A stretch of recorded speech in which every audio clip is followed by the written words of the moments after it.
ನಮಸ್ಕಾರ, ಲೋಕದರ್ಶನ್ ಡಿಜಿಟಲ್ಗೆ ಸ್ವಾಗತ. ನಾನು ವಿದ್ಯಾ. ಬೆಳಗಾವಿಯಲ್ಲಿ ಸರಜು ಕಾಟ್ಕರ್ ಅವರ ನೃಪತುಂಗ ಸಾಹಿತ್ಯ ಪ್ರಶಸ್ತಿ ಅಭಿನಂದನಾ ಸಮಾರಂಭ ಅದ್ಧೂರಿಯಾಗಿ ಜರುಗಿತು. ಇದರ ವಿವರ ಇಲ್ಲಿದೆ.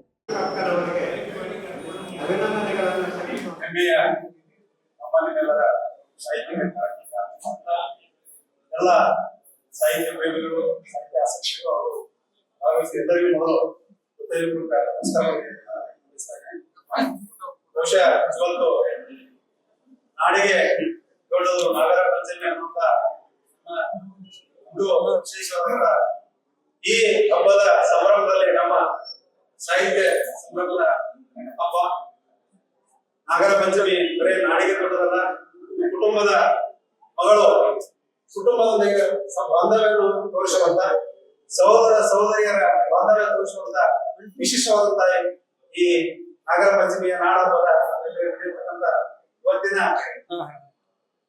ನಮ್ಮ ನಿಮ್ಮೆಲ್ಲರಿಗೂ ಬೆಳಗಾವಿಯ ಸಾಹಿತ್ಯ ಲೋಕಕ್ಕೆ, ಸಾಹಿತಿಗಳಿಗೂ ಹಾಗೂ ನಮ್ಮೆಲ್ಲರಿಗೂ ಹೆಮ್ಮೆಯಾದಂತ ಯಾವ ರೀತಿ ಉತ್ತರ ಕರ್ನಾಟಕದಲ್ಲಿ ಸಾಹಿತ್ಯವನ್ನು ಕಡಿಗೇರಿ ಕೃಷ್ಣ ಶರ್ಮ ಅವರು, ಕವಿ ಇನ್ಸಲ್ ಅವರು, ರಾವ್ ಬಹದ್ದೂರ್ ಅವರು, ಬಸವರಾಜ್ ಕಟ್ಟೆಮನಿಯವರು, ಕೃಷ್ಣಮೂರ್ತಿ ಪುರಾಣಿಕ ಅವರು, ಬಿರ್ಜಿ ಅಣ್ಣಾರೆ ಅವರು ಇಂತಹ ದಿಗ್ಗಜ ಸಾಹಿತಿಗಳು ಕನ್ನಡದ ಸಾಹಿತ್ಯವನ್ನ ಕರ್ನಾಟಕದ ದಕ್ಷಿಣದಲ್ಲಿ ಕುವೆಂಪು ಅವರು ಆಹ್ವಾನ ದಿಗ್ಗಜಗಳು ಬೆಳೆಸಿದ್ರೆ ಉತ್ತರ ಕರ್ನಾಟಕದ ಸಾಹಿತ್ಯವನ್ನು ಬೆಳೆಸಿದಂತ ಈ ಮಹನೀಯರ ಸಾಲಿನಲ್ಲಿ ನಿಲ್ಲತಕ್ಕಂಥ ನಮ್ಮ ಬೆಳಗಾವಿಯ ನಮ್ಮ ನಿಮ್ಮ ಹೆಮ್ಮೆಯ 4 ದಶಕಗಳ ಅವಧಿಯವರೆಗೆ ಹೆಚ್ಚಿನ ಸಾಹಿತ್ಯ ಕೃಷಿಯನ್ನು ಮಾಡಿದಂತ ಡಾಕ್ಟರ್ ಸರಜು ಕಾಟ್ಕರ್ ಅವರು ಒಂದು ನಾಡಿನ ಹೆಮ್ಮೆಯ ಕೊಡುವಂತ ಜ್ಞಾನಪೀಠ ಪ್ರಶಸ್ತಿಯ ಸರಿಸಮಾನವಾದಂತ ನೃಪತುಂಗ ಪ್ರಶಸ್ತಿಯ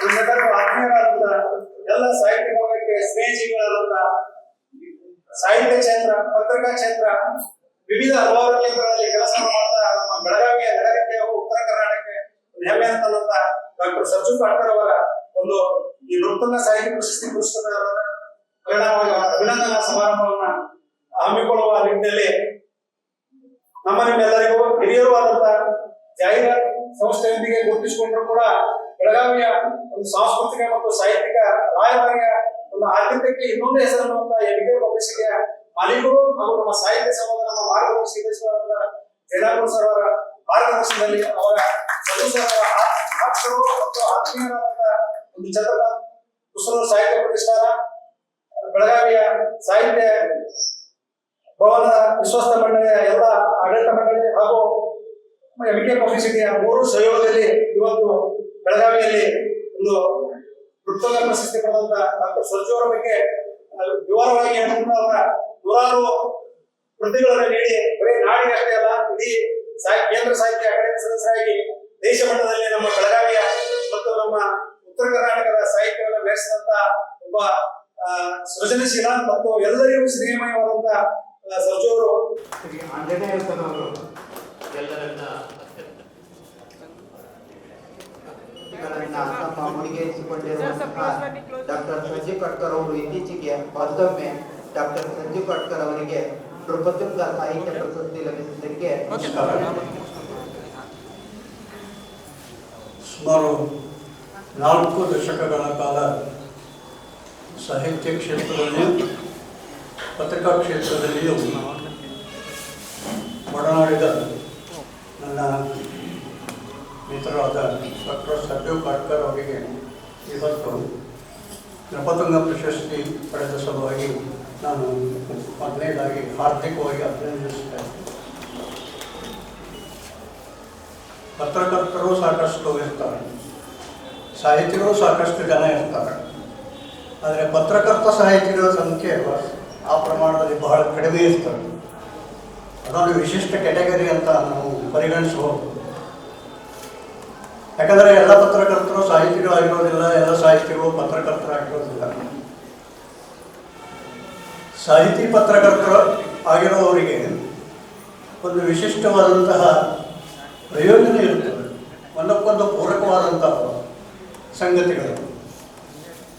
ಕನ್ನಡದಲ್ಲಿ ಸಾಹಿತಿ ಪತ್ರಕರ್ತರ ಒಂದು ಭವ್ಯವಾದ ಪರಂಪರೆ ಇದೆ, ಒಳ್ಳೆ ಪರಂಪರೆ ಇದೆ.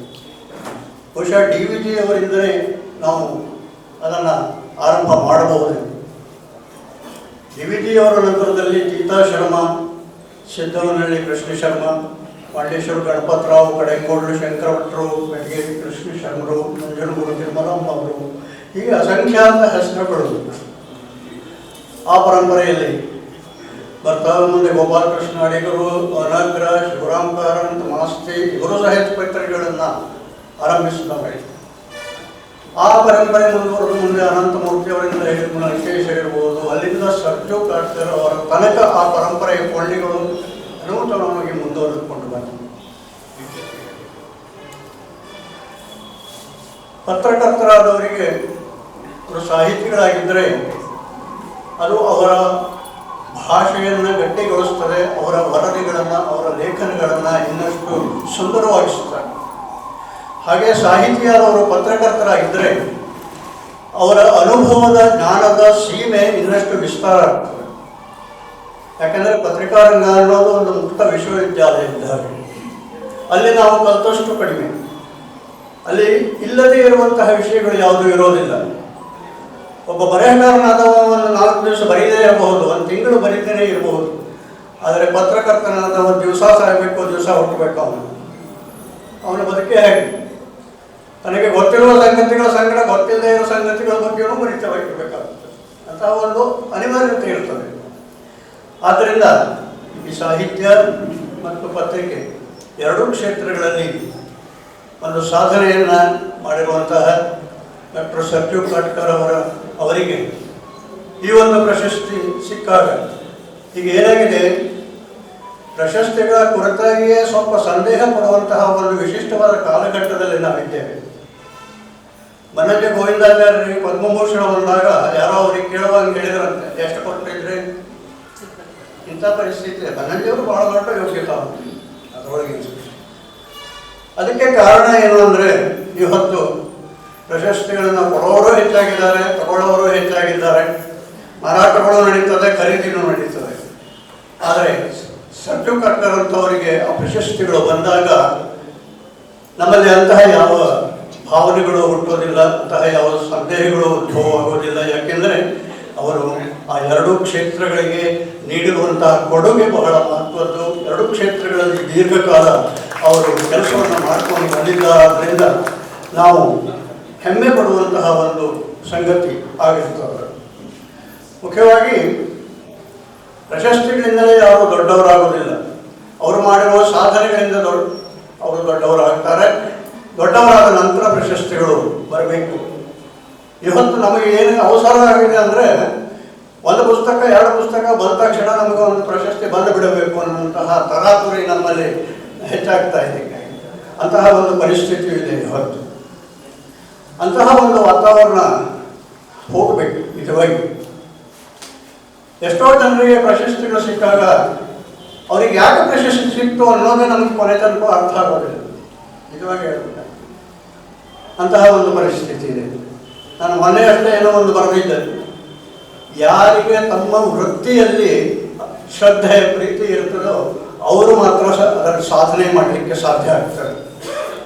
ನಾವು ನಮ್ಮ ವೃತ್ತಿಯನ್ನು ಪ್ರೀತಿಸಬೇಕು. ನಿವೃತ್ತಿ ಅನ್ನೋದು ವೃತ್ತಿಗೆ ಇರುತ್ತದೆ ಹೊರತು ಪ್ರವೃತ್ತಿಗೆ ಇರೋದಿಲ್ಲ.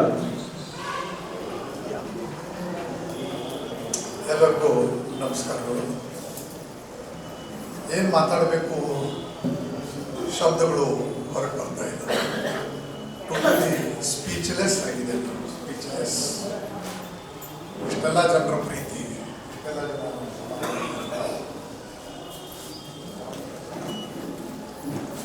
ಇರಲಿ. ಈ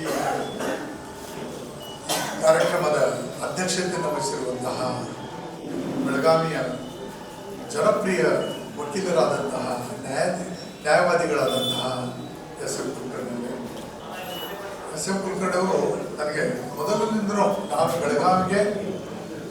ಬೆಳಗಾವಿಗೆ ಬಂದ ದಿನದಿಂದಲೂ ನನಗೆ ಅವರು ಒಂದು ರೀತಿಯಿಂದ ಆಶ್ರಯವನ್ನು ಕೊಟ್ಟಂಥವರು.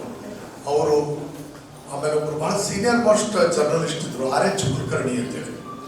R.H. ಕುಲಕರ್ಣಿ ಅವ್ರ ಮಗ ಇಲ್ಲಿ ಬಂದಿದ್ದಾರೆ. R.H. ಕುಲಕರ್ಣಿ ಅವರು ನನಗಿಂತ ಮೊದಲು ಇಂಡಿಯನ್ ಎಕ್ಸ್ಪ್ರೆಸ್ಗೆ ವರದಿಗಾರರಾಗಿದ್ದರು, ಟೈಮ್ಸ್ ಆಫ್ ಇಂಡಿಯಾಗೆ ವರದಿಗಾರರಾಗಿದ್ದರು, PTIಗೆ ವರದಿಗಾರರಾಗಿದ್ದರು. ಅವರು ವಕೀಲರು. ಆ R.H. ಕುಲಕರ್ಣಿ ಅವರ ಶಿಷ್ಯರು ಎಸ್.ಎಂ. ಕುಲಕರ್ಣಿ ಅವರ ಮಾತುಗಳು ಅಥವಾ ಈ ಕೇಸು ಎಸ್.ಎಂ. ಕುಲಕರ್ಣಿ ಅವರ ಕಡೆಗೆ ಹೋಗಿದೆ ಅಂದರೆ ಅದು ಅಲ್ಲಿ ಗೆಲುವು ಅಂತ ಅದರ ಅರ್ಥ. ಅಷ್ಟು ಶ್ರೇಷ್ಠವಾದಂತಹ ವಕೀಲರು, ನ್ಯಾಯವಾದಿಗಳು ಅವರು ಈ ಕಾರ್ಯಕ್ರಮಕ್ಕೆ ಅಧ್ಯಕ್ಷರಾಗಿದ್ದಾರೆ. ಈ ಕಾರ್ಯಕ್ರಮವನ್ನು ಆಯೋಜನೆ ಮಾಡಿದಂತಹ ನನ್ನ ಗೆಳೆಯರು ಒಬ್ಬರು ಇದ್ದಾರೆ, ರವಿ ಕೊಟ್ಟಾರಗಿದ್ದಾರೆ, ಡಾಕ್ಟರ್ ರಾಮಕೃಷ್ಣ ಮರಾಠಿ ಅವರಿದ್ದಾರೆ, ಶಿರೀಶ್ ಅವರಿದ್ದಾರೆ, ಆಂಜನೇಯ ಅವರಿದ್ದಾರೆ, ಇನ್ನೂ ಅನೇಕರಿದ್ದಾರೆ, ಭಾಳ ಜನ. ಅವರು ನನಗೆ ಇಲ್ಲ ಒಂದು ಈ ರೀತಿಯಾದಂಥ ಒಂದು ಸಮಾರಂಭವನ್ನು ಮಾಡೋಣ ಅಂತಂದಾಗ ನಾನೇ ಹೇಳಿದೆ ಅವರಿಗೆ, ಇಲ್ಲ ಪ್ರಶಸ್ತಿ ತೆಗೆದುಕೊಂಡು ಬಂದ ನಂತರ ನಾವು ಮಾಡೋಣ ಅಂತೇಳಿ. ಅವರೇ ಇರಲಿಲ್ಲ, ಅರ್ಜೆಂಟಾಗಿ ಇಲ್ಲ ಮಾಡೋದಂದ್ರೆ ಮಾಡೋದು ಅಂತೇಳಿ. ಅದಕ್ಕೆ ನಮ್ಮ ಎಂ.ಕೆ. ಜೈನಾಪುರ ಅವರು ನಾಯಕತ್ವ ಮತ್ತು ಎಂ.ಕೆ. ಜೈನಾಪುರ ಏನು ಹೇಳ್ತಾರಲ್ಲ ಅದನ್ನು ಯಾರು ದಾಟುವಂಥ ಧೈರ್ಯ ಇನ್ನೂರಿಗೆ ಯಾರು ಮಾಡಿಲ್ಲ. ಒಂದು ರೀತಿಯಿಂದ ಸರ್ವಾಧಿಕಾರಿ ಇದ್ದಾರೆ. ಇಲ್ಲಿ ಪಾಯಪ್ಪನ ಮುಂದೆ ಕೂತಿದ್ದಾರೆ. ಪಾಯಪ್ಪ ಅಂದರೆ ಮೇಘಣ್ಣವ್ರು ಸಾಹೇಬರು, ಅವರು ಪ್ರಾದೇಶಿಕ ವಿಭಾಗಾಧಿಕಾರಿಯಾಗಿ ರಿಟೈರ್ಡ್ ಆದಂಥವ್ರು. ಅವರು ಇವರೆಲ್ಲರೂ ಆಮೇಲೆ ನನ್ನ ಬಗ್ಗೆ ಮಾತನಾಡಿದಂತಹ ಜಗಜಪ್ಪಿಯವರು ಇರ್ಬೋದು, ಜಗಜಪ್ಪಿ ಸರ್ ಇರ್ಬೋದು, ಗವಿಮಠ್ ಸರ್ ಇರ್ಬೋದು, ಶಾಸ್ತ್ರಿಯವರು ಇರ್ಬೋದು, ಇವರೆಲ್ಲರೂ ನನಗೆ ಒಂದು ರೀತಿಯ ಒಂದು ಬೆವರು ಬರಲಿಕ್ಕೆ ಮಾತಾಡ್ತಾ ಇರೋದು. ಹೌದೇನೋ ನಾ ಇಷ್ಟೆಲ್ಲ ಸಾಧನೆ ಮಾಡಿದ್ದೇನಾ ಅಂಥೇಳಿ ನನ್ನನ್ನು ನಾನು ಕೇಳ್ಕೊಳ್ಳುವಂಥದ್ದು. ಆಮೇಲೆ ಈ ಕಾರ್ಯಕ್ರಮಕ್ಕೆ ಚಾಲನೆಯನ್ನು ಕೊಟ್ಟದ್ದು ನನ್ನ ಗುರುಗಳಾದ ವಿದ್ಯಾಗುರುಗಳಾದ ಇಂಚಲ್ ಸರ್. ನಾನು ಹುಬ್ಬಳ್ಳಿಯಲ್ಲಿ ಕಾಡಸಿದ್ದೇಶ್ವರ ಕಾಲೇಜಿನಲ್ಲಿ ವಿದ್ಯಾರ್ಥಿಯಾದಂಥ ಸಂದರ್ಭದಲ್ಲಿ ಅವರು ನನಗೆ ಗುರುಗಳಾಗಿ ಸಿಕ್ಕರು. ಕುಮಾರವ್ಯಾಸ ಭಾರತವನ್ನು ಅವರಷ್ಟು ಬೆಸ್ಟ್ ಯಾರು ಹೇಳಲಿಕ್ಕೆ ಸಾಧ್ಯ ಇಲ್ಲ ಅಂತ ಅನಿಸ್ತದೆ. ಅವರು ಕ್ಲಾಸಿನಲ್ಲಿ ಕುಮಾರವ್ಯಾಸನ ಭಾರತವನ್ನು ಹೇಳ್ತಾ ಇದ್ದಂಥ ಆ ದೃಶ್ಯವನ್ನು ನೀವು ಕಲ್ಪನೆ ಮಾಡಿಕೊಂಡ್ರೆ ಸಾಕ್ಷಾತ್ ಕುಮಾರವ್ಯಾಸನೇ ಬಂದು ತನ್ನ ಕಾವ್ಯವನ್ನು ಜನರಿಗೆ ಹೇಳ್ತಾ ಇದ್ದಾನೇನೋ ಅನ್ನುವಷ್ಟರ ಪ್ರಭಾವ ಅಲ್ಲಿ ಕುಳಿತಂಥವ್ರಿಗೆ ಆಗ್ತಾ ಇತ್ತು. ಅಂಥ ಶ್ರೇಷ್ಠ ಗುರುಗಳು ಸಿಕ್ಕಲ್ಲ ನನಗೆ, ನಾನು ವಿದ್ಯಾರ್ಥಿ. ಆಮೇಲೆ ಕಾವ್ಯದ ಬಗ್ಗೆ ಹೇಳಬೇಕಂದ್ರೆ ಹುಬ್ಬಳ್ಳಿಯಲ್ಲಿದ್ದಂಥ ಸಂದರ್ಭದಲ್ಲಿ ಅವರು ಒಬ್ಬ ಗುರುಗಳು ಡಾಕ್ಟರ್ ಬುದ್ಧಣ್ಣ ಹಿಂಗೆ ಅವರು ನನಗೆ ನನ್ನ ಕಾವ್ಯ ಗುರುಗಳು. ನಾನು ಏನೇನೋ ಬರೀತಾ ಇದ್ದೆ, ಅವುಗಳನ್ನು ಚೆಕ್ ಮಾಡ್ತಾ ಇದ್ರು ಅವರು. ಇಲ್ಲ ಈ ರೀತಿ ಬರೀಬೇಕು ಅಂತ ಹೇಳ್ತಾ ಇದ್ರು. ಬೇರೆಯವರ ಪುಸ್ತಕಗಳನ್ನು ಕೊಡ್ತಾ ಇದ್ರು, ಈ ರೀತಿ ಬರೀಬೇಕು ಅಂತೇಳಿ. ಆಮೇಲೆ ನನ್ನ ಮೇಲೆ ಬಹಳಷ್ಟು ಸಾಹಿತ್ಯಿಕವಾದಂಥ ಪ್ರಭಾವ ಆಗಿದ್ದು ಇಬ್ಬರು ಜನ ಟಾಪ್ ಮೋಸ್ಟ್ ರೈಟರ್ಸ್. ಒಬ್ಬರು ಬಸವರಾಜ್ ಕಟ್ಟಿಮನಿಯವರು, ಇನ್ನೊಬ್ಬರು ನಿರಂಜನ್ ಮತ್ತು ಬಸವರಾಜ್ ಕಟ್ಟಿಮನಿ. ಇವರ ಸಾಹಿತ್ಯವನ್ನು ಓದಿದ ನಂತರ ನನಗನ್ನಿಸ್ತು ಸಾಹಿತಿ ಆದವನು ಇದೇ ರೀತಿ ಬರೀಬೇಕು ಅಂತೇಳಿ. ನಾನೇನಾದರೂ ಗದ್ಯವನ್ನು ಬರೀಲಿಕ್ಕೆ ಆರಂಭಿಸಿದೆ ಅಂದರೆ ಇದೇ ರೀತಿ ಬರೀಬೇಕು ಅಂತ ಒಂದು ನಿರ್ಧಾರವನ್ನು ಮಾಡಿಕೊಂಡೆ ನಾನು. ಆಮೇಲೆ ಕಾವ್ಯಗಳನ್ನು ನೋಡುವಂಥ ಸಂದರ್ಭದಲ್ಲಿ ಅನೇಕ ಜನ ಕನ್ನಡದ ಕವಿಗಳಿದ್ದರು, ಅಡಿಗರಿದ್ದರು, ಅನಂತಮೂರ್ತಿ ಇದ್ದರು, ಅನೇಕ ಜನ ಇದ್ದರು. ಆದರೆ ನನ್ನ ಮೇಲೆ ದಟ್ಟವಾದ ಪ್ರಭಾವವನ್ನು ಬೀರಿದಂಥವರು ಸಾಹಿರ್ ಲುಧಿಯಾನಿಯವರು. ಸಾಹಿರರ ಕಾವ್ಯವನ್ನು ಹಿಂದಿಯಿಂದ ಓದಿದ ನಂತರ ನನಗೆ ಅನ್ನಿಸ್ಲಿಕ್ಕೆ ಶುರುವಾಯಿತು, ಕವಿತೆಗಳನ್ನು ಬರೆದ್ರೆ ಈ ರೀತಿ ಬರೀಬೇಕು ಅಂತೇಳಿ. ಗದ್ಯವನ್ನು ಬರೆದ್ರೆ ಕಟ್ಟಿಮನಿಯವರಾಗಿ ಬರೀಬೇಕು, ನಿರಂಜನ ಅವರಾಗಿ ಬರೀಬೇಕು, ಕವಿತೆಗಳನ್ನು ಬರೆದ್ರೆ ಸಾಹಿರ್ ಬರೆದಾಗ ಬರೀಬೇಕು ಅಂತೇಳಿ. ಒಂದು ನನಗೆ ಅಭಿಮಾನ ಏನಿದೆ ಅಂದರೆ ಈ ಗದ್ಯದಲ್ಲಿ ನಾನು ಆದರ್ಶವಾಗಿ ಇಟ್ಕೊಂಡಂತಹ ಕಟ್ಟಿಮನಿಯವರಿರ್ಬೋದು, ನಿರಂಜನ ಅವರಿರ್ಬೋದು, ಅನಂತರದ ದಿನಗಳಲ್ಲಿ ನನಗೆ ಅತ್ಯಂತ ಆತ್ಮೀಯರಷ್ಟೇ ಅಲ್ಲ, ಅನೇಕ ಸಂದರ್ಭಗಳಲ್ಲಿ ಅವರು ನನ್ನ ಸಾಹಿತ್ಯದ ಬಗ್ಗೆ ಪ್ರಸ್ತಾಪವನ್ನು ಬೇರೆ ಬೇರೆ ಸಭೆ ಸಮಾರಂಭಗಳಲ್ಲಿ ಮಾಡಿದರು. ಅದೊಂದು ನನಗೆ ಹೆಮ್ಮೆ ಅನ್ನಿಸ್ತದೆ ನನಗೆ ಅದು. ಆಮೇಲೆ ಸಾಹಿರನ್ನ ಅವರನ್ನು ಹುಡ್ಕೊಂಡು ನಾನು ಮುಂಬೈಗೆ ಹೋಗಿದ್ದೆ. ನಾನು ಹಾರ್ಡ್ಲಿ ಇನ್ನೂ BA ಫೈನಲ್ದಲ್ಲಿ ವಿದ್ಯಾರ್ಥಿ. ನಾನು ಅಷ್ಟು ಪ್ರಭಾವವನ್ನು ಬೀರಿದಂತಹ ಒಬ್ಬ ಕವಿ. ಅವರ ಕವಿತೆಗಳನ್ನು ನಾನು ಟ್ರಾನ್ಸ್ಲೇಷನ್ ಮಾಡಿದೆ. ಆಗ ಅಬ್ದುಲ್ ಮಜೀದ್ ಖಾನ್ ಅಂತ ಹೇಳಿ ಅವರು ಇಂಗ್ಲೀಷ್ ಪ್ರೊಫೆಸರ್, ಅದರ ಜೊತೆಗೆ ಅವರು ಕನ್ನಡದ ಬಹಳ ಶ್ರೇಷ್ಠ ಕವಿಗಳಾಗಿದ್ದರು. ಅವ್ರಿಗೆ ಮತ್ತು ಸಾಹಿರ್ಗೆ ಫ್ರೆಂಡ್ಶಿಪ್ ಇತ್ತು. ಆಮೇಲೆ ಅಬ್ದುಲ್ ಮಜೀದ್ ಖಾನ್ ಅವರು ಅನೇಕ ಸಂದರ್ಭಗಳನ್ನು ಕೊಟ್ಟಿರ್ತಾರೆ, ಈ ರೀತಿ ಬರೀಬೇಕು, ಈ ರೀತಿ ಕವಿತೆಯ ಅರ್ಥ ಈ ರೀತಿ ಇರ್ತದೆ ಅಂತೇಳಿ.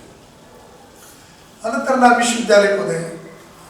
ಧಾರವಾಡದಲ್ಲಿ ವಿಶ್ವವಿದ್ಯಾಲಯಕ್ಕೆ ಹೋದ ನಂತರ ಅಲ್ಲಿ ಸಿಕ್ಕಂತಹ ಏನು ಗುರುಗಳಿದ್ದಾವೆ ಅವರಿಗೆ, ನನಗೆ ಡಾಕ್ಟರ್ ಎಂ ಎಂ ಕಲ್ಬುರ್ಗಿ ಗುರುಗಳಾಗಿ ಸಿಕ್ಕರು. ಬೇರೆ ಬೇರೆ ಅನೇಕ ಜನ ಟೀಚರ್ಸ್ ಇದ್ದರು. ಆದರೆ ನಮ್ಮ ಮೇಲೆ ಒಂದು ಪ್ರಭಾವವನ್ನು ಬೀರಿ ಆ ಪ್ರಭಾವವನ್ನು ಮುಂದುವರಿಸಿಕೊಂಡು ಹೋಗಲಿಕ್ಕೆ ಸಾಧ್ಯ ಆದಂಥವರು ಡಾಕ್ಟರ್ ಎಂ ಎಂ ಕಲ್ಬುರ್ಗಿ ಅವರು. ಇವತ್ತು ಡಾಕ್ಟರ್ ಎಂ ಎಂ ಕಲ್ಬುರ್ಗಿ ಅವರಿಗೆ ನೃಪತುಂಗ ಪ್ರಶಸ್ತಿ ಬಂದಿದೆ. ಅವರ ಶಿಷ್ಯ ನನಗೂ ಇವತ್ತು ಬಂದಿದೆ. ಒಂದು ರೀತಿಯಿಂದ ಅಭಿಮಾನ. ನನ್ನ ಒಂದಷ್ಟು ಕ್ಲಾಸ್ಮೇಟ್ಗಳು ಆ ರೀತಿಯಾದಂಥ ಒಂದು ಮೆಸೇಜನ್ನು ಕೊಟ್ಟರು. ನಿನ್ನೆ ಹನುಮಾಕ್ಷಿಗೆ ಹೋಗಿ ಒಂದು ಫೋಟೋ ಕಳಿಸಿದ್ದಾರೆ. ಅದು ಕಲಬುರ್ಗಿ ಸರ್ ಮತ್ತು ನಾನು ನಿಂತ್ಕೊಂಡೇನೆ. ಕಲಬುರ್ಗಿ ಸರ್ ನನಗೊಂದು ಪುಷ್ಪ ಕೊಡ್ತಾ ಇದ್ದಾರೆ. ಅದು ಯಾವ ಸಂದರ್ಭ ಅಂತ ನನಗೂ ಗೊತ್ತಿಲ್ಲ. ಅದನ್ನು ಅವ್ರು ಕಳಿಸಿದ್ರು. ಗುರು ಮತ್ತು ಶಿಷ್ಯರು ನೃಪತುಂಗರಾದಿರಿ ಅಂತ ಅದಕ್ಕೆ ಕ್ಯಾಪ್ಷನ್ ಕೊಟ್ಟಿದ್ದರು. ಈ ನೃಪತುಂಗ ಪ್ರಶಸ್ತಿ ಹೋದ ತಿಂಗಳು 27ನೇ ತಾರೀಕಿಗೆ ಅದು ಅನೌನ್ಸ್ಮೆಂಟ್ ಆಯಿತು. ನಾನು ಮನೆಯಲ್ಲಿದ್ದೆ. ಆ ಸಂದರ್ಭದಲ್ಲಿ ಅಲ್ಲಿಂದ ಸಾಹಿತ್ಯ ಪರಿಷತ್ತಿನಿಂದ ಫೋನ್ ಬಂತು, ಹೀಗೆ ನಿಮಗೆ ಅಭಿನಂದನೆಗಳು.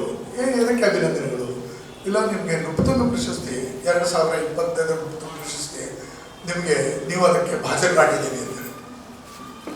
I was surprise. ನೃಪತುಂಗ ಪ್ರಶಸ್ತಿ ನನಗೆ ನಂಬಲಿಕ್ಕೆ ಆಗಲ್ಲ. ನಾನು ಮತ್ತೆ ಕೇಳಲಿಕ್ಕೆ ಅವ್ರಿಗೆ, ಅಲ್ಲ ಸರ್ ಏನು ಹೇಳ್ತಾ ಇದ್ದೀವಿ ನಾವು? ಇಲ್ಲ, ಯಾಕೆ ನಮಗೆ ಬರ್ತಾ ಇಲ್ಲ ನಿಮಗೆ ಅಂತಂದ್ರು. ನಾಳೆ ಒಂದು ನಿಮಿಷದಲ್ಲಿ ಚೂಟ್ಕೋತೇನೆ ಬೇಕಾದ್ರೆ ಅಂತ. ಆಮೇಲೆ ಅವ್ರು ಹೇಳಿದ್ರು, ಕೆಲಸ ಮಾಡಿ, ನಿಮ್ಮ ಶ್ರೀಮತಿ ಅವರಲ್ಲಿದ್ದಾರೆ, ಪಕ್ಕದಲ್ಲಿದ್ದಾರೆ, ಅವ್ರ ಕಡೆ ಫೋನ್ ಕೊಟ್ಟರೆ ಅವ್ರಿಗೆ ಹೇಳ್ತೇನೆ ನಾವು ಅಂತಂದ್ರು. ನಾನು ಮಿಸಸ್ ಕೊಟ್ಟೆ, ನಾನು ಸುಮಾರು ಕೊಡ್ತಾ ಇದ್ದೆ. ಅವ್ರು ಹೇಳಿದರು, ನಿಮ್ಮ ಮಿಸ್ಟರ್ಗೆ 2025 ನೃಪತುಂಗ ಪ್ರಶಸ್ತಿ ಬಂದಿದೆ. ಅವ್ರು ನಂಬುವಲ್ಲ ಅಂತೇಳಿ. ಯಾಕೆಂದರೆ ನೃಪತುಂಗ ಪ್ರಶಸ್ತಿ ಇದು ಕರ್ನಾಟಕದ ಕನ್ನಡ ಸಾಹಿತ್ಯದ ಹೈಯೆಸ್ಟ್ ಪ್ರಶಸ್ತಿ. ಅದು 2007ರಲ್ಲಿ ಸ್ಥಾಪನೆ ಆದಂಥದ್ದು ಪ್ರಶಸ್ತಿ. ಅದು ಇಲ್ಲಿಯವರೆಗೆ 16 ಜನ ಅದರಲ್ಲಿ ಆ ಪ್ರಶಸ್ತಿಯನ್ನು ತೆಗೆದುಕೊಂಡಿದ್ದಾರೆ. 16 ಜನರಲ್ಲಿ 13 ಜನ ಅವರು ಆ ಕಡೆಯವರು, ಅಂದರೆ ದಕ್ಷಿಣ ಕರ್ನಾಟಕದವರು. 3 ಜನ, ಒಬ್ಬರು ಡಾಕ್ಟರ್ ಎಂ ಎಂ ಕಲ್ಬುರ್ಗಿ ಅವರು, ಇನ್ನೊಬ್ಬರು ಚನ್ನವೀರ್ ಕಣಿಯವರು, ಆಮೇಲೆ ಪಾಟೀಲ್ ಪುಟ್ಟಪ್ಪನವರು. ಈ 3 ಜನ ಉತ್ತರ ಕರ್ನಾಟಕದ 3 ಜನ ರಿಪ್ರೆಸೆಂಟ್ ಆಗಿದ್ದಾರೆ. ನಾನು ನಾಲ್ಕನೇ. ಈಗೇನು 3 ಜನ ಏನು ಪ್ರಶಸ್ತಿ ಪಡ್ತಾರೆ. ಕಲ್ಬುರ್ಗಿ ಸರ್ ಅಂತೂ ನನ್ನ ಗುರುಗಳೇ ಆದರು. ಪಾಟೀಲ್ ಪುಟ್ಟಪ್ಪನವರು ನನಗೆ ಗುರುಗಳೇ. ಅವರು ಈಗ ಸರ್ ಅವರು ನನಗೆ ಹೇಳ್ತಾ ಇದ್ರು, ಪುಟ್ಟಪ್ಪನವರ ಸ್ಟೈಲ್ ಆಫ್ ರೈಟಿಂಗ್ ಯಾವ ರೀತಿ ಇರ್ತಿತ್ತು ಅಂತೇಳಿ. ಅಲ್ಲಿ ಕೂತ್ಕೊಂಡು ಕಲಿನೇ ಇರ್ತಿರ್ಲಿಲ್ಲ ಅವರು. ಮುಂದೆ ಕೂತ ಒಂದು ತಾಸು ಕೂತ್ರು ನೋಡ್ತಿರ್ಲಿಲ್ಲ. ನಾವೆಲ್ಲ ಜೋಕ್ ಮಾಡ್ತಿದ್ದೀವಿ ಪುಟ್ಟಪ್ಪನವ್ರಿಗೆ, ನೀವು ಕುಳಿತುಕೊಂಡು ಏನೋ ಬರೀತಾ ಇರ್ತೀರಿ, ಕೆಳಗೆ ಮುಖ ಹಾಕಿ, ಏನು ನೋಡೋದಿಲ್ಲ, ಆ ಕಡೆ ನೋಡೋದಿಲ್ಲ. ಯಾರಾದ್ರೂ ಬಂದು ನಿಮ್ಮ ಆಫೀಸ್ನೊಳಗಿನ ಈ ಕುರ್ಚಿ ಟೇಬಲ್ ಕಳುವು ಮಾಡ್ಕೊಂಡ್ರು ನಿಮ್ಗೆ ಗೊತ್ತಾಗೋದಿಲ್ಲ ರೀ ಅಂತೇಳಿ ನಗ್ತಿದ್ರು ಅವರು. ಇಲ್ಲ, ಒಂದು ರೀತಿ ಏಕಾಗ್ರತೆ ಬೇಕಾಗ್ತದೆ ಅಂತೇಳಿ. ಪಾಟೀಲ್ ಪುಟ್ಟಪ್ಪನವ್ರಿಗೂ ಆ ಪ್ರಶಸ್ತಿ ಬಂತು. ನನಗೆ ಅಭಿಮಾನಿದೆ. ಪಾಟೀಲ್ ಪುಟ್ಟಪ್ಪನವರ ಆತ್ಮಹತ್ಯೆಯನ್ನು ನಾನು ಬರೆದಿದ್ದೆ. ನಾನು ಪುಟ್ಟಪ್ಪನವರು ಈ selected be, that was a rare opportunity. ಯಾವಾಗ ಪುಟ್ಟಪ್ಪನವರು ಆ ಮಾತನ್ನು ಮೊದಲು ಹೇಳಿಲ್ಲ. ವಾಲಿ ಶೆಟ್ಟರ್ ಅಂತೇಳಿ ಹುಬ್ಬಳ್ಳಿಯಲ್ಲಿ ಪಾಟೀಲ್ ಪುಟ್ಟರು ಭಾಳ ಬೇಕಾದಂಥವ್ರು. ವಾಲಿ ಶೆಟ್ಟರು, ನಿರಂಜನ ವಾಲಿ ಶೆಟ್ಟರು, ಅವ್ರು ನನಗೆ ಫೋನ್ ಮಾಡಿ ಹೇಳಿದ್ರು, ಏನೋ ಒಂದು ಕೆಲಸ ಮಾಡಬೇಕಾಗಿದೆ, ಏನು ಮಾಡಬೇಕು? ಇಲ್ಲ, ಪಾಟೀಲ್ ಪುಟ್ಟಪ್ಪನವರ ಆತ್ಮಕಥೆಯನ್ನು ಬರೀಲಿ ಅವರು ಅಂದ್ರೆ. ಇಲ್ಲ, ಅವರು ಹೇಳ್ಕೊತ ಹೋಗ್ತಾರೆ, ನೀ ಬರೀಬೇಕು ಅಂತಂದ್ರು. ನಾನು ಪಾಟೀಲ್ ಪುಟ್ಟಪ್ಪನವರ ಆತ್ಮಕಥೆನ ಅವ್ರು ಹೇಳ್ಕೊತ ಹೋಗೋರು. ನಾನು ಮೊದಲೇ ಪಾಟೀಲ್ ಪುಟ್ಟಪ್ಪ ನಂಬರ್ 1 ತಿರ್ಸಕ್ಕೆ ಮಾಡಿಸ್ತೇನೆ. ಅವ್ರ ಜೋಡಿ ಸರ್ ನನ್ನ ಕಡೆಯಿಂದ ಆಗೋದಿಲ್ಲ ಅಂತ ಇಲ್ಲ, ಅವರೇ ಹೇಳಿದ್ದಾರೆ. ಪುಟ್ಟಪ್ಪನವರೇ ಹೇಳಿದ್ದಾರೆ ನನಗೆ, ಸರ್ ಆಗೋದಿಲ್ಲ. ನಾನು ಬೆಳಗಾವಿಯಲ್ಲಿ ನಾವು, ಪುಟ್ಟಪ್ಪ ಧಾರವಾಡ ಹುಬ್ಬಳ್ಳಿಯಲ್ಲಿ ನಾವು, ಅವರು ಹೇಳಾವ್ರು ಯಾವಾಗ, ನಾ ಬರ್ಕೊಳ್ಳಾವ ಯಾವಾಗ, ಅದು ಆಗೋದು ಯಾವಾಗ, ಹೋಗೋದು ಯಾವಾಗ. ಪುಟ್ಟಪ್ಪನವ್ರ ಕಥೆ ಅಂದರೆ ಇಡೀ ಕರ್ನಾಟಕದ ಆತ್ಮಕಥೆ. ಪುಟ್ಟಪ್ಪ ಹೇಳ್ಬೋದು ಅಂದರೆ ಕರ್ನಾಟಕನೇ ಜೊತೆನೇ ಮಾತಾಡ್ದಂಗೆ ಅದು ಅವ್ರ ಜೊತೆ ನಾ ಸಾಧ್ಯ ಇಲ್ಲ ಸರ್ ಆತ್ಮಹತ್ಯೆ ಸಾಧ್ಯ ಇಲ್ಲ. 2 ದಿವಸ ಬಿಟ್ಟು ಪುಟ್ಟಪ್ಪನವರೇ ಫೋನ್ ಮಾಡಿದರು. ಯಾಕೆ ಅಂತ ಹೇಳಿದರು, ಬರ್ರಿ ನಾಳೆನೇ ಬರ್ಬೇಕು ನೀವು ಅಂತಂದರು. ನಾಳೆ ಸರ್ ಬೇರೆ ಯಾರು ಮೇಲೆ ಸೆಲೆಕ್ಟ್ ಮಾಡ್ರಿ ಅಂತಂದ್ರೆ ನಾನು ಬೇರೆ ಯಾರು ಸೆಲೆಕ್ಟ್ ಅವರು ಮಾತಾಡಿದ್ರು. ಭಾಳ ಜನ ಇಲ್ಲಿ ಪಾಳಿ ನಿಂತಾರ, ನನ್ನ ಆತ್ಮಕಥೆಯನ್ನು ಬರೀಲಿಕ್ಕೆ ಭಾಳ ಜನ ಪಾಳಿಯೊಳಗೆ ನಿಂತಾರ, ಆದರೆ ನಿನ್ನ ಮನೆ ಬಾಗಿಲ ನಾನು ಬಡಿತಾ ಇದ್ದೇನೆ ಅಂತ ಬಾಯಿ ಮುಚ್ಕೊಂಡು 2 ದಿವಸ ಮುಂಜಾನೆ ಹೋಗ್ಬೇಕು ಅಂತ ಸರ್ ಅವ್ರು ಬಿಟ್ಟಿದೆ ಮತ್ತು ಒಪ್ಪಂದು ಮಾಡ್ಕೊಂಡೆ ನಾವು. ಅದು ನನಗೆ ಇಲ್ಲಿ ಡಿಸ್ಟರ್ಬ್ ಆಗಿರ್ಬಾರ್ದು, ಕೆಲಸದಲ್ಲಿ ವ್ಯತ್ಯನೂ ಆಗಿರ್ಬಾರ್ದು. ಯಾಕಂದರೆ ವೃತ್ತಿ ನಂದು ಪತ್ರಕರ್ತರ ವೃತ್ತಿ, ಇದು 24 hours ವೃತ್ತಿ ಇದ್ದಂಗೆ. ಅದಕ್ಕೆ ತಿಂಗಳಲ್ಲಿ 4 ದಿನ ನಾನು ಹುಬ್ಳಿಗೆ ಬರ್ತೇನೆ, ನೀವು 4 ದಿನ ಹೇಳ್ಕೊತ ಹೋಗ್ಬೇಕು ಅಂತೇಳಿ. 8 ತಿಂಗಳ ಕಾಲ ಅವರು ತಮ್ಮ ಕಥೆಯನ್ನು ಹೇಳ್ಕೊತ ಹೋಗ್ಬೇಕು. 8 ತಿಂಗಳ ಕಾಲ ಯಾವ ರೀತಿ ಮುಂಜಾನೆ 8ರಿಂದ ಆರಂಭ ಆಗ್ತಾ ಇತ್ತು ಅವ್ರು ಹೇಳ್ಕೊತ ಹೋಗಿದ್ದು, ಸಾಯಂಕಾಲ 7 ಅಥವಾ 7:30ವರೆಗೆ ಹೇಳ್ತಾ ಇದ್ರು ಅವರು. ನಾ ಬರ್ಕೋತ ಹೋಗ್ತಿದ್ದೆ, ಕೈಯೆಲ್ಲ ಈ ಕಾರ್ಯಕ್ರಮವು ಸಾಹಿತ್ಯಾಸಕ್ತರ ಮೆಚ್ಚುಗೆಗೆ ಪಾತ್ರವಾಯಿತು.